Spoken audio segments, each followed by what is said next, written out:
LGBTQ plus youth are often silenced. They often do not have a seat at the table in order to make decisions that impact their own lives, and this is on a national scale. We're definitely facing some very dangerous political times.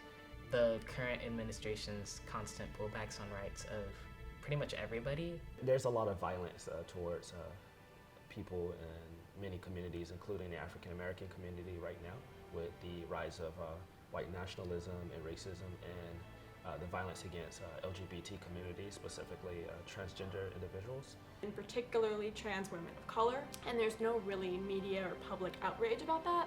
We have an urgency of survival that we are constantly facing, right? Going outside, leaving our homes, going to work, just being in the world is an act of violence for us. The trans community as a whole does not have access to competent healthcare, equal opportunities. Trans people being repealed out of the military is still very much an issue when we think about people that might be in the army that is gender non-conforming. Nationally, about 40% of homeless youth or youth experiencing homelessness are LGBTQ. When they decide to come out or get exposed, their gender and like who they are and who they love, sometimes their parents aren't as accepting and then they get kicked out. That's a sudden transition that no child is ready for. And that's the truth. No matter who it is, it's scary to come out.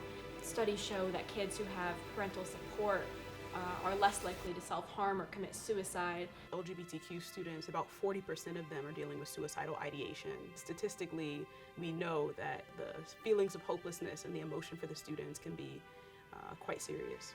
When you're shown so deeply that you are expendable by the administration, and when you're shown that, like, at the end of the day, they don't really care about you, for me, it's really challenging, but it also gives me more reason to fight. It gives me more reason to be like, you know what, yeah, I am here. Around the world, queer and trans people aren't only victims to violence, we are fighting back. We're creating spaces for ourselves, for us. We have so much strength, so much power, so much resistance within our bones. So to the kids who are not out because they feel it's dangerous to be out or because they're not ready yet, that's okay. And you are no more or less trans or gay or bi or lesbian or whatever you identify as than the people who are out and celebrating Pride. And Pride is still for you. I care, and yeah, you might not hear this often, and like you might be surrounded by a lot of doubt and like anxiety, and like a lot of things might be attacking you at once right now, but one foot at a time. Do what you need to do in order to keep yourself moving forward, even if it's a slow crawl. Because at the end of the day, life is not a race, it's a marathon. Just remember that there are millions of people just like you out there who are fighting to make the world a better place so that you can be yourself. I see you, I hear you, we were all there, and it does get better. You are fine just the way you are. You are loved and you are accepted. Remember that you are your own person. You know who you are, and it's okay if it takes you a while to get there.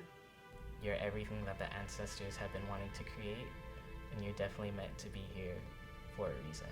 Communities will change, people will change, society is changing, the world is shifting, and the places that you call home that don't feel like home may be able to be home one day.